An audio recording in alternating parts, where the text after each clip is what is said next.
जम्मू कश्मीर में रोजगार और नौकरियों को लेकर किस तरह के हालात हैं यह बताने की जरूरत नहीं है। और अब जो एक रिपोर्ट आई है, यह रिपोर्ट देखकर और सुनकर आप भी हैरान हो जाएंगे। सोचिए, एक तरफ तकरीबन 95,000 नौजवान सरकारी नौकरी के लिए दरख्वास्त देते हैं और दूसरी तरफ सिर्फ जो सीट हैं वो 960 है। अब आप अंदाजा लगा सकते हैं, 960 सीटें हैं और तकरीबन 96,000 दरख्वास्तें मौसूल हुई हैं। यानी एक सरकारी पोस्ट के लिए, एक सरकारी नौकरी के लिए औसतन तकरीबन 99 उम्मीदवार हैं। एक पोस्ट पर जो उम्मीदवारी जिनकी है वो 99 उम्मीदवार उस एक पोस्ट के लिए आपस में ही मुकाबला कर रहे हैं।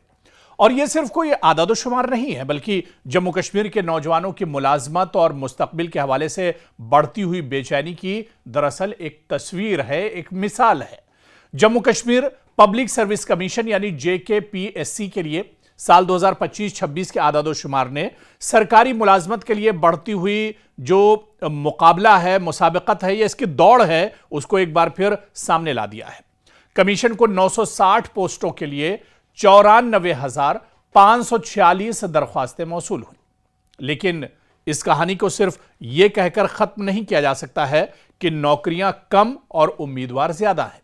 असल सवाल यह है कि जम्मू कश्मीर के नौजवान सरकारी नौकरी की तरफ इतनी बड़ी तादाद में क्यों देख रहे हैं, और क्या हुकूमत के पास इस बढ़ती हुई डिमांड का कोई मुतबादिल रोजगार मॉडल मौजूद है। अगर सिर्फ एक साल की बात होती तो इसे मामूल का मुकाबला समझा जाता, इसे मामूल की बात कहा जाता। लेकिन गुज़िश्ता 5 साल अगर आप उठाकर देख लीजिए, गुज़िश्ता 5 सालों के आदादोशुमार ज्यादा तस्वीर एक तरह से साफ कर सकते हैं, ज्यादा जो कंफ्यूजन है वो साफ कर सकते हैं। आप देखिए कि JKPSC को साल 2021-22 में 41,932 दरख्वास्तें मिली थी।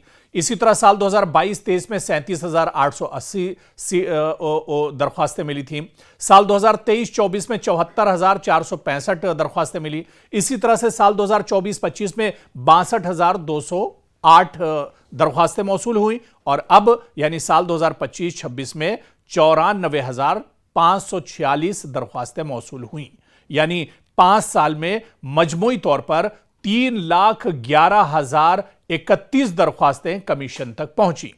और सबसे अहम बात यह है कि साल 2025-26 की दरख्वास्तें गुज़िश्ता साल के मुकाबले में तकरीबन 52% ज्यादा थीं। तो जम्मू कश्मीर जैसे खित्ते में सरकारी मुलाजमत सिर्फ माहाना तनख्वाह का नाम नहीं, यह बहुत से नौजवानों के लिए मुस्तकिल आमदनी, समाजी इस्तेहकाम, मुस्तकबिल की सिक्योरिटी और खानदान के लिए माशी तहफ़्फ़ुज़ की अलामत भी समझा जाता है। खासतौर पर जब निजी शोबे में आला तालीम याफ्ता नौजवानों के लिए इतनी बड़ी तादाद में मुस्तहकम और अच्छी तनख्वाह वाली मुलाजमतें दस्तयाब ना हो तो सरकारी नौकरी की कशिश मजीद बढ़ जाती है।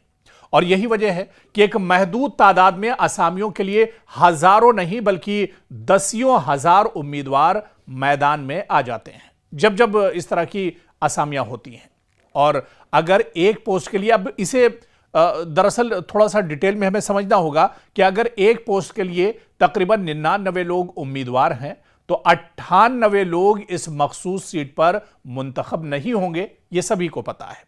यानी इम्तिहान में कामयाब न होने वाले नौजवानों की बड़ी तादाद दोबारा अगली भर्ती का इंतजार करेगी। यह सूरत हाल अगर मुसलसल जारी रही तो एक नौजवान के लिए तालीम, इम्तिहान, इंतजार, दोबारा इम्तिहान का एक तवील चक्कर एक तरह से बन जाता है, एक साइकिल बन जाता है और नौजवान जो है वो रोजगार के लिए इंतजार करते रहते हैं। और यही वो मकाम है, यही वो जगह है जहां रोजगार का मसला सिर्फ नौकरियों की तादाद नहीं रहता बल्कि नौजवानों के मुस्तकबिल और मईशत का मसला भी बन जाता है। ऐसे में अब जम्मू कश्मीर की सरकार को भी, इंतजामिया को भी, मरकजी सरकार को भी सोचना होगा कि जम्मू कश्मीर में रोजगार के हालात किस तरह के हैं। यह सिर्फ दरअसल एक मिसाल है, यह आई ओपनर है। इससे इंतजामिया को समझना चाहिए कि जम्मू कश्मीर में रोजगार को लेकर हालात किस तरह के हैं, नौजवान क्यों परेशान हैं, नौजवानों की परेशानी की असल जो तस्वीर है वो ये रिपोर्ट एक तरह से बता रही है।